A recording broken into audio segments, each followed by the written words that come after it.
Hello guys, good morning. Andito ako ngayon sa kwarto ng aking mga alaga. Tatlong batang lalaki ang nandito sa kwarto na ito. So malakas ang loob kong kumuha ng video kasi hindi naman hagip sa kamera. No? So ayan guys, yung bed nila.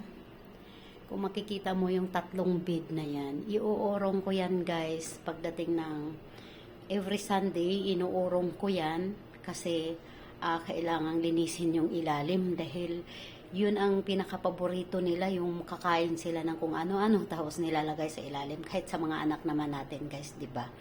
So ngayon, every Sunday, kasi Sunday ang first class nila rito, first day ng klase nila rito, sa atin Lunes, ano? So every Sunday din ako naglilinis ng papag nila, papag, no? Or kama. Inuurong ko yun, nililinis ko yung ilalim, no? Kasi sobrang dumi. So, start na, no? Iuurong ko na. Pang bigat nito, guys, pero kayang-kaya ko yan.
Hello guys, buhay OFW, wala eh. Pinanganak tayong mahirap, kaya kunting tiis-tiis lang. Ang importante, wala po tayong tinatapakang tao or inaagrabyadong tao guys. So, kayang-kaya natin yan guys.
Dito guys, kailangan bilisan mo yung galaw mo kasi kung hindi, nako, nganga ka.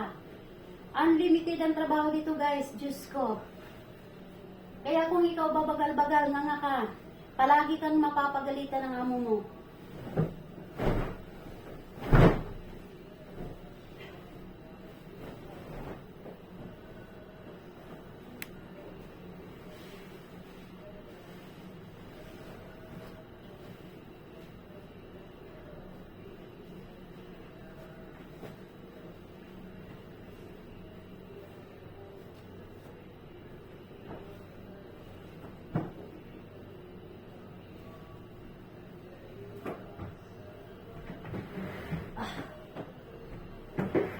Ah!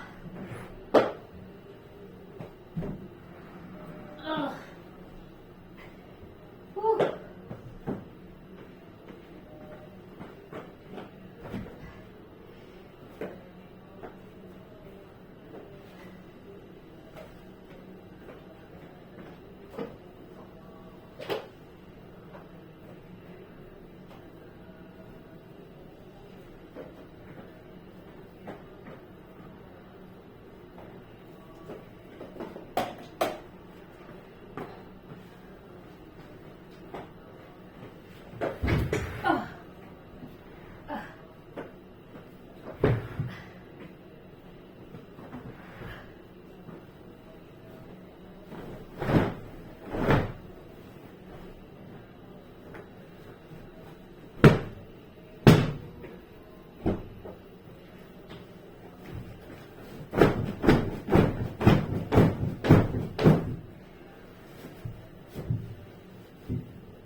Ah! Whew!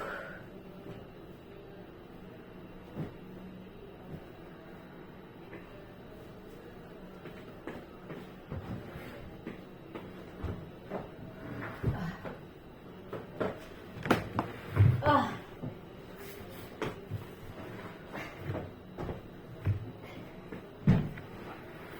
Ah!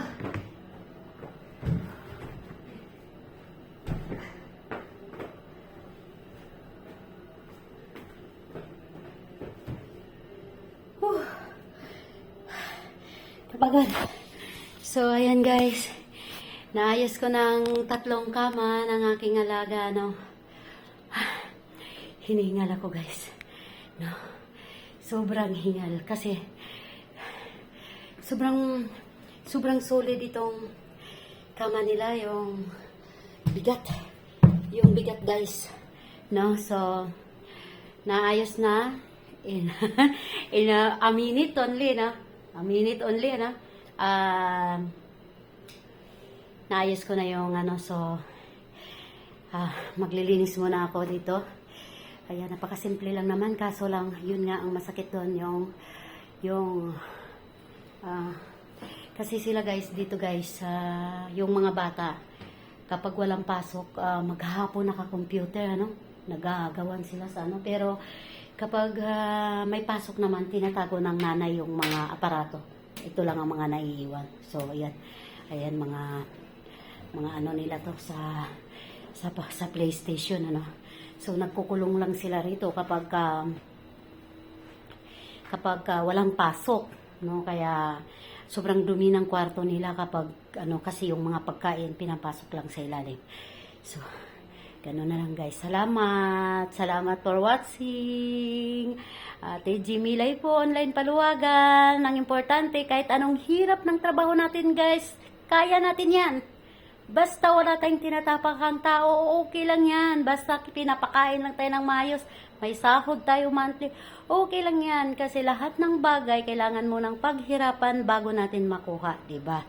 So, hindi naman tayo kikita ng pera kung hindi tayo maghirap. So, no?